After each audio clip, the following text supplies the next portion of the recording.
말씀을 통해서 오늘은 다윗의 용사들이라는 말씀으로 잠시 은혜를 받기를 원합니다. 우리 속담에 이런 말이 있습니다. 기어가는 놈 위에 뛰는 놈이 있고 뛰는 놈 위에 나는 놈이 있다라는 말이 있습니다. 이 말은 사람 위에 사람이 있다라는 뜻이 되기도 하는 말이라고 생각합니다. 이런 의미에서 볼 때 오늘 본문의 말씀에 보면 다윗은 하나님의 사람으로서 하나님의 사랑을 듬뿍 받은 사람이라고 말을 할 수가 있습니다. 다시 말해서 그는 사람 위에 사람의 역할을 한 사람이다 라고 말을 할 수 있습니다. 그는 그에게 숱한 용사들이 사람의 생명을 바치면서 자기의 이와 같이 충성심을 다윗 앞에 와서 맹세를 하고 있음을 볼 수가 있습니다. 하나님의 사랑을 입은 사람, 그리고 하나님의 지지를 받고 있는 사람은 예나 지금이나 끊임없이 많은 사람들이 그를 추앙하고 그를 돕고 그와 더불어 함께 하기를 원하는 것이 인지상정이라고 말을 할 수 있습니다. 하나님의 축복을 받고 살고 있는 사람을 위해서 오늘 본문 말씀에 보면 그와 함께 생각을 하고 그와 함께 말을 하고 그와 함께 행동을 하는 모습을 볼 수가 있게 됩니다. 우리는 바로 신약시대에 와서 예수님을 위해서 사는 용사가 누구냐? 바로 예수를 믿는 하나님의 백성들이라고 할 수 있습니다. 오늘 본문 말씀에 보면 1절로 7절에서는 베냐민 지파의 용사들에 대해서 말씀을 해주고 있으며 8절로 15절 말씀에는 각 지파의 용사들에 대해서 말씀을 하고 있고, 그리고 16절로 18절 말씀에는 베냐민과 유다의 지파에서 온 30명의 용사에 대해서 말씀을 하고 있습니다. 그리고 19절로 22절 말씀에는 므낫세 지파에서 다윗에게 와서 충성 맹세를 한 사람들에 대해서 말씀을 하고 있고, 23절로 40절 말씀에서는 이 모든 용사들의 수요와 저들의 소원이 무엇인가에 대해서 말씀해주고 있습니다. 다윗의 용사들, 어떤 용사들이었습니까? 사람이 아무리 똑똑해도 내조자나 협력자들이 뒤숭을 떨면 안 돼요. 그러니까 자기는 조금 모자라도 협력자나 옆에서 이와 같이 참모로 있는 사람들이 똑똑하면 모든 일들을 잘 처리하게 되어 있습니다.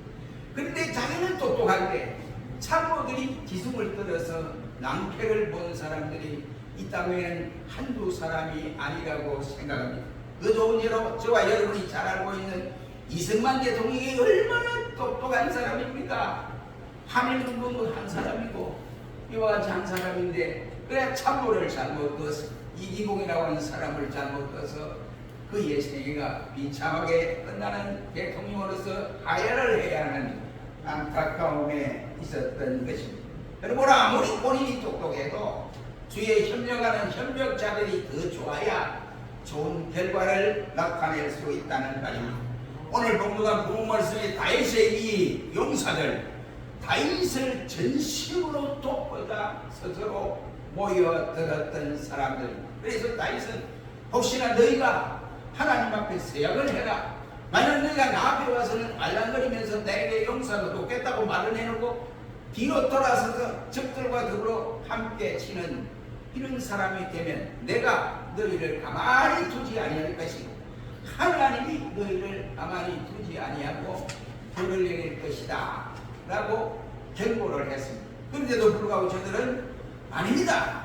다윗의 자손이요 그리고 이새의 아들이요 당신은 평강이 있을지어다.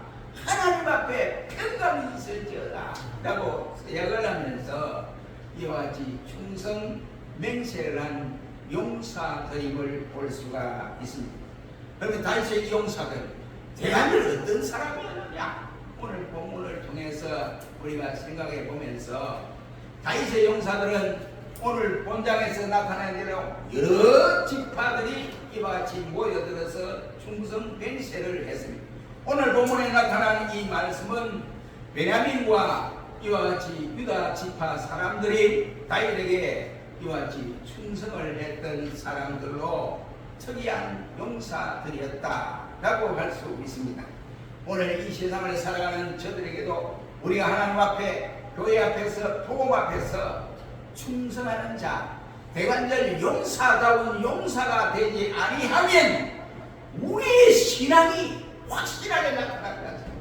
우리의 신앙이 흐르면 자고나 오르나 치어져버리면 주님이 보시는 목적대로 갈 수가 없어요. 그리고 우리 역시도 다윗과 같은 이런 용사가 되시기를 주의 이름으로 축원합니다. 대관절은 다윗의 이 용사들은 어떤 용사였느냐? 역대상 11장 19절 말씀에 보면 자기의 생명을 바치는 이러한 용사였다 하는 것을 볼 수가 있습니다. 역대상 11장 19절 말씀에 다윗이 하나님이여 내가 결단코 이런 일을 하지 아니하리이다. 생명을 돌아보지 아니하고 갔던 사람의 피를 내가 어떻게 마시겠습니까? 라고 마시기를 즐겨 아니하니 새 용사가 이런 일을 행하였더라고 말씀을 하고 있습니다. 이 말씀의 배경은 지금 다윗이 블레셋과의 전쟁에서 자기 고향 베들레헴에서 지금 떠나 있습니다. 그러니까 그 베들레헴 지역이 이 블레셋이 점령해버렸어요. 그런데 전쟁 중에 목이 탄 거예요. 목이 탄 다윗이 자기 군사들을 모아놓고 나의 고향 베들레헴 그 성문 곁에 샘이 있는데 그 샘의 우물을 내가 지금 먹고 싶다. 누가 나를 위해서 그 물을 떠올 사람이 있느냐 라고 말을 했습니다. 여러분 생각하세요. 지금 상황이 전쟁 중이에요. 치열한 전쟁 중에 있습니다. 다윗이 이런 말을 할 때 용사가 아무리 이 대단한 용사라 할지라도 아니 왕이요 지금 이 상황이 어떤 상황입니까? 전쟁 중에 있지 않습니까? 우리가 그곳에 블레셋이 지금 이 진을 치고 있고 당신 고향에 블레셋이 진을 치고 우리는 후퇴해서 잠시 전쟁을 다시 재정비해서 이와 싸우려고 하고 있는 이 상황에서 그 베들레헴의 물은 어떻고 다른 곳에 있는 물은 어떻습니까? 아무거나 먹으면 되지. 네, 목이 마르니까 아무 물만 먹으면 되지. 하필이면 왜 베들레헴이 우물 곁을 찾습니까? 이렇게 따지지 아니하고 용사들 가운데는 그래 왕이 이것을 원하니 우리가 가자 하고 저들이 전쟁 중에 고향 땅 베들레헴 샘물 곁으로 가게 되었습니다. 그리고는 그들이 가서 그곳에서 그 샘물을 떠와서 다윗에게 주었습니다. 그러니까 다윗이 그 샘물을 받아들고 하는 말이 하나님이여 내가 어찌 이 피와 같은 이 물을 저들이 엄청나게 고통 가운데 블레셋과 싸워서 우물 곁에서 물을 떠왔는데 이 물을 내가 어떻게 마시겠습니까? 하고 몽며 함겨가고 있습니다. 그러면서 여호와 하나님 내가 마실 수 없사오니 하나님에게 부어드리겠습니다 하고 하나님의 안에 부어드리겠습니다. 이것을 본 저들 물도원 용사들은 어떻게 생각하겠습니까? 야, 저 왕이 참 싸가지가 없어 한참 없다요. 언제는 물을 떠오르고 생명을 다 꽂았고 뜨거웠는데 아이고 뭐다 감사하다 이런 표현을 안 하고 그러고는 그것을 갖다가 여호와께 부어드린다. 이야, 저 사람 왜 저래? 이렇게 할 수도 있으나 용사들은 어느 누구도 그 말을 하는 사람이 아무도 없었습니다. 왜 그럴까요? 저들은 참으로 희생과 용기와 의리가 있는 다윗과 그 용사들이라고 할 수 있습니다. 다윗과 또한 다윗 역시도 저들 용사들 간에 이러한 생명이 결탁된 것은 다른 곳이 아닌 것이 아니라 하나님 사랑 안에서 결탁이 된 거예요. 이 하나님을 사랑하니까 다윗이 자기의 그 용사들도 생명을 내어놓고 물을 또 그 용사들의 사랑을 하게 되었고 그것을 감히 자기가 꿀꺽꿀꺽 마실 수가 없게 되었더라 이런 말이 되겠습니다. 바로 참된 사랑이란 이렇게 바로 이에 타산을 넘어서 사랑하는 자를 위하여 자기의 목숨까지도 바칠 수 있는 이 힘이 사랑이라고 하는 곳에서부터 출발이 되어진다라고 말을 할 수 있습니다. 이런 사랑이 없다면 예수님을 위해서 왜 생명을 바치는 순교자가 나타나겠습니까? 순교자들이 자기의 생명을 생각하고 자기의 가족의 안위를 생각한다고 한다면 어찌 예수님을 위해서 순교할 수가 있겠습니까? 그러나 저들이 예수님을 너무나 사랑하기 때문에 내 생명까지도 바쳐서 주께 드리겠습니다 하는 심정으로 저들은 순교의 길을 마다하지 아니하고 걸어갔던 것입니다. 오늘 본 말씀에 다윗의 용사들은 자기의 생명을 바칠 각오를 하고 물을 떠왔고 그것을 바라던 다윗은 피라고까지 말을 하면서 뜨거운 그 물을 여호와께 쏟아 부어 드린 모습을 볼 수 있습니다. 이 사건 앞에서 다윗은 인간 다윗에게 생명을 바치는 충신들이 있듯이 우리 역시 어땠냐? 예수님의 구속함을 입은 우리들은 예수님을 위해서 충성자가 되고 복음을 위해서 충성자가 되어야 되고 예수님이 피로 세운 교회를 위해서 충성자가 되는 것이 마땅하다라고 교훈을 받을 수 있습니다. 두 번째는 오늘 18절 상반절에 보면 A의 성신이 30인의 두목 아마사에게 감동을 하시리라고 했습니다. 성신의 감동을 받은 용사들이다 라고 할 수가 있습니다. 이는 베냐민과 유다 지파에 온 용사 중에서 하는 말입니다. 여기 성신이 아마세를 감동했다 이 말은 성신이 아마세를 이와 같이 감쌌다 이 말입니다. 성신이 아마세에게 이와 같이 성령의 충만함을 허락하여 주었다. 예를 들면 여러분 어린아이에게 이 옷을 새 옷을 사오면 엄마가 입혀주고 뭐 이렇게 단추도 당겨주면서 이거는 이 옷은 이렇게 입어야 저렇게 입어야 아무데나 입어서 안 된다 아무데나 앉아서 안 된다 이렇게 훈계를 하잖아요. 마찬가지로 엄마의 정성이 아이에게 다 쏟아부어지고 성신에 감동된 사람이 바로 그렇다.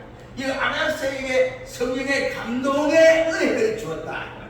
그러니까 그 밑에 아마세의 감동을 받아서 또 일을 하는 이와 같은 부하들도 똑같이 이와 같이 실천에 옮겼던 것을 볼 수가 있게 되어집니다.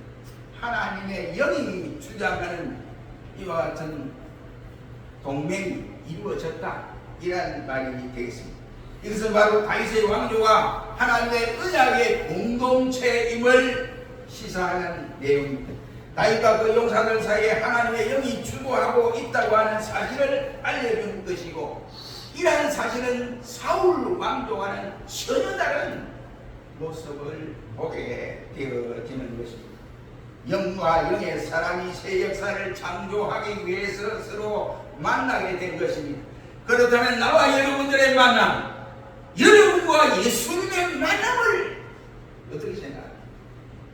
나와 여러분의 만남이나 예수님과 여러분의 만남이 그러하겠다면 어찌 교회 사이의 수레바퀴를 역행으로 돌리는 신자가 되어서는 안 된다. 그러면 어떻겠냐? 예수님의 뜻이 교회를 통해서 나에게 나타나는 것이 뭘까? 이것을 깨달아야 된다. 그걸 깨달은 사람은 영의 사람이 감동된 사람만이 깨달아야 됩니다. 성령의 역사하심에 충만한 사람만이 깨달아진다. 그 교회는 육신의 길로 생각하는 이런 사람은 교회를 오래 할 수 없어요. 지쳐버립니다. 피곤합니다. 공기가 찾아옵니다. 그러면 그만둬버려요. 시험에 듭니다. 그러나 성령에 감동된 사람은 끝까지 기쁨과 즐거움으로 주님의 몸된 교회를 받들어 섬길 수가 있게 됩니다. 우리 모두 성령의 감동하심을 입는 종들이 되시기를 주의 이름으로 축원합니다. 세 번째는 18절 상반절에서 보면 가라사대 다윗이여 우리가 당신에게 속하였고 이새의 아들이여 우리가 당신과 함께 하리니 라고 말을 하고 있습니다. 이는 자기의 존재 목적과 소속을 분명히 밝히고 있습니다. 전에는 우리 각 지파별로 각각 달라서 이와 같이 행했지만 이제는 전쟁 통해 이제 다윗 당신을 중심으로 해서 우리가 뭉쳐서 결행하겠습니다. 이란 말입니다. 이 말은 유다와 베냐민 지파의 사람들의 말입니다. 사울은 베냐민 출신의 사람이었습니다. 그렇기 때문에 사울이 죽고 나자 베냐민 사람들은 이제 우리 왕이 죽었으니까 전쟁통에 죽었으니까 그의 아들 이스보셋을 세워서 왕의 자리로 앉히자 이렇게 하는 무리들도 있었습니다. 그러나 성령의 인도하심을 받은 베냐민 사람들 중에는 그러하지 아니하고 벌써 하나님의 주장하시고 역사하시는 그 역사가 지금 어디를 향하여 흘러가고 있는가 하는 이 물줄기를 저들이 깨달았다, 이런 말이 되겠습니다. 여러분, 이런 사람은 믿음이 없으면 역사의 물줄기를 발견할 수가 없습니다. 내내 대개를 우버를 신앙은 바벨론 왕 벨사살이 예루살렘 성전에서 자기 아버지가 가지고 술잔을 가지고 파티를 합니다. 거기서 술을 먹고 난장을 벌리는 그곳에 갑자기 벽에다가 손가락에 가서 매네 대개 구바르 신이라는 글자를 썼어요. 그때 왕이 깜짝 놀라서 자기가 가지고 있던 장을 툭 떨어뜨리고 신하도 깜짝 놀라서 저기 뭐야 아무도 그것을 해석하는 사람이 없었어요. 그때에 포로로 잡혀가던 다니엘이 왕의 저울을, 하나님의 저울에 왕을 딱 달아보니까 부정함이 드러났다. 그래서 왕의 나라가 반쪽으로 갈라지게 되겠다. 그러면 나라가 망한다, 이렇게 해석을 한 일이 있습니다. 그러니까 그 시대 때마다 그 시대의 정황이 어떻게 되는가, 하나님의 뜻이 어디에 있는가, 이것을 분별할 수 있는 사람은 믿음의 사람이라야 분별이 가능하다, 이런 다윗과 생사의 운명을 함께 했다는 이 대단한 생의 결단을 그 용사들을 통해서 볼 수가 있습니다. 그렇다면 저와 여러분의 소속은 어디냐? 저와 여러분의 소속은 바로 하나님의 자녀의 소속입니다. 그리고 시온성 교회의 소속이 되었습니다. 그렇다면 안다면 우리는 이 소속에 걸맞게 말을 하고 생각을 하고 행동하고 결단할 수 있기를 주의 이름으로 축원합니다. 여러분, 18절 중반절에 원하건대 평강하소서, 당신도 평강하고 당신을 돕는 자에게도 평강이 있을지라고 해서 평화를 추구하는 용사들이었습니다. 여기 말씀에 평강이라는 말을 3번이나 계속 반복하고 있습니다. 다윗이 평강하고 자신을 돕고 따르는 백성에게도 평강이 있기를 소원한다 라고 말을 하고 있습니다. 참으로 훌륭한 기원입니다. 다윗을 찾아와서 그와 생명의 동맹을 맺고 추구한 자들은 다윗과 다윗의 왕국에 평화를 추구하겠습니다. 평화를 추구해야 됩니다 라고 하는 이러한 내용의 말씀입니다. 저는 이러한 평화를 소망하고 있습니다. 다윗과 다윗 시대의 모든 백성들에게, 온 인류에게 하나님의 평화가 임할 것을 소원하고 있습니다. 적어도 다윗을 찾아와서 그의 생명과 결탁하기를 원하는 용사들에게는 저들이 다윗에게 내가 해봤으니 이 완전히 본 사실을 확신하네. 또 다윗을 찾아와서 내가 무엇을 할 것이냐, 이 목적을 분명히 알아야 합니다. 한마디로 말해서 목적의식을 바로 가진 사람이라고 할 수 있습니다. 도래될 다윗의 왕국은 적어도 평화를 수립하여서 백성들이 다 평안하고 두루 주위의 열방들이 다 화친을 내서 평안하고 전쟁이 없는 나라를 이루어가야 한다는 기원을 하고 있습니다. 이것이 바로 다윗의 마음과 똑같은 마음입니다. 그렇다면 저들의 용사들이야말로 바람에 흔들리는 갈대가 아닙니다. 상황에 따라서 자기의 축복을 추구한, 자기의 이익을 추구하는 철새들도 아니라 이 말입니다. 바로 존재의 의미와 목적을 뚜렷하게 가지고 다윗에게로 온 사람들이다, 이런 말. 평화의 용사들로 찾아온 것입니다. 그리고는 8절 중반절에 보면 이는 당신의 하나님이 당신을 도우실 것입니다 라고 말씀했습니다. 신앙의 용사들이다 라는 말입니다. 아무리 건장하고 전투에 응한다 할지라도 신앙의 사람이 아니면 될 수가 없습니다. 참으로 저들은 마음에서 입으로만 전하여야 되는 한마디 한마디가 용사다운 말을 뱉고 있습니다. 하나님이 다윗을 돕고 있다, 이겁니다. 그 하나님이 다윗의 주권자가 되신다는 뜻이 되겠습니다. 다윗과 하나님이 세우신 사람이라고 저들은 믿고 있습니다. 저들은 이 사실을 확신하고 있었다, 이란 말입니다. 바로 이것이 저들의 신앙 고백이라고 할 수가 있습니다. 바로 저들은 실상 다윗을 바로 이스라엘의 왕으로 세운 목적이 분명히 하나님이 계셨구나 하는 것을 깨닫고 다윗을 보고 찾아온 것이 아니고 다윗을 선택을 하고 다윗을 부르시고 세우신 하나님의 뜻을 발견하고 저들이 다윗에게 찾아온 것이다 라고 할 수 있습니다. 신앙의 사람이 아니고는 이러한 사실을 알 수 없습니다. 앞에 것만 보는 것을 보고 판단을 하고 결정해버립니다. 그러나 신앙의 사람은 되어지는 사건 배후 속에 하나님이 역사하고 계신다는 사실을 깨닫고 그것을 보고 판단합니다.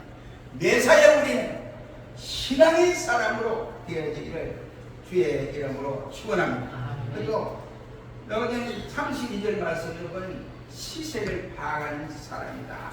사람은 어려움이 딱 부딪히면요, 내가 어느 자리에 있어야 내가 출세를 하지 그걸 생각을 하잖아요. 근데 그때 상황을 파악하지 못하면 엉뚱한 데가 동아줄을 잡아야 되는데 썩은 동아줄을 잡게 되는 경우가 많습니다. 이들 용사들은 그렇지 않았습니다.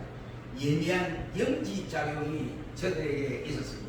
행동 강령을 분명히 할 줄 알았던 사람, 참으로 저 용사들은 역사의 성무에 올라가서 동서남북을 관통하는 그 시대의 선각자라고 할 수가 있습니다.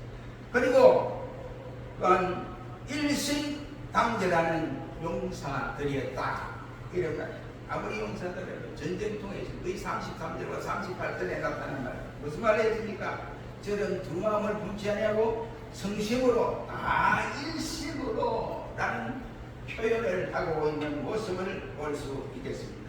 시시각각으로 달려오는 전세, 정황에 따라서 저들이 모두가 하나같이 완벽한 용사로서 마음을 가지고 있습니다. 오늘 교회도 이런 역사가 각 교관에 일어나야 말썽이 없어요. 그러니까 교회에서 합시다. 이 기관 저 기관 다 합세가 돼 협력이 돼 잘 감당해. 그래서 일심으로 함께하는 이러한 용사가 필요합니다. 그들은 바로 예수의 용사였습니다. 신약시대의 성도들은 예외 없이 모두가 예수님의 용사들입니다. 예수님을 위해서 생명을 바치기까지 이와 같이 뛰어가는 용사들이다 라고 할 수 있습니다. 그것이 바로 순교의 역사입니다. 예수님의 용사들은 예수님의 영을 받은 성령의 사람입니다. 예수님의 용사들은 예수님에게 소속이 되어 있는 사람들입니다. 마침 포도나무이신 예수님께 가지처럼 붙어있는, 떨어지면 안 된다고 하는 사실을 깨닫고 예수님께 붙어있는 포도나무 가지와 같은 것입니다. 예수님의 용사들은 그리스도의 평화와 또한 구원과 영생을 추구하는 목적의식이 분명한 사람들이었다. 예수님의 용사들은 절대 신앙의 사람들이었습니다. 예수님의 용사들은 복잡단아한 현재 속에서 어떻게 이 상황을 판단할 것인가 하고 판단을 잘하는 영의 지배를 받고 있는 사람이었습니다. 예수님의 용사들은 예수님의 영광 앞에 시시각각뿐만 아니라 바로 일심단결하는 사람들입니다. 사랑하는 성도 여러분, 회부는 말이죠. 회당에 세고 높은 회당에 이 회당은 자여 와서 날쌘 용자를 쓸 수가 없다고 그럽니다. 그리고 성장에 이와 같이 승리한 성장의 장군은 좋은 소식을 안고 오지만은 다른 나쁜 소식을 절대로 알고 하기를 아니한다고 합니다. 그러나 회장은 돌아오면서 국민들에게 할 말이 없습니다. 그것만 떨굴 수밖에 없습니다. 사랑하는 성도 여러분, 우리는 이 시간에 다윗의 용사라는 말씀으로 잠시 생각했습니다. 우리 역시도 예수님의 용사라는 말입니다. 저와 여러분을 지키기 위해서 예수님이 십자가의 군병 때로는 예수님의 용사라고 표현을 하고 있습니다. 우리는 예수님의 용사답게 살아야 되지 않느냐 말이에요. 예수님의 용사답게 생각하고 활동하고 우리 예수님의 용사답게 우리 모두가 추진해 나가야 되지 않느냐 이란 말이에요. 그럼 우리는 지구촌에 있는 모든 사람뿐만 아니라 우리 주위에 있는 모든 사람들에게 이 무더위에 우리가 주님의 용사로서 기쁨의 소식을 잘 전가할 수 있는 용사들이 되시기를 주의 이름으로 축원합니다. 기도하겠습니다.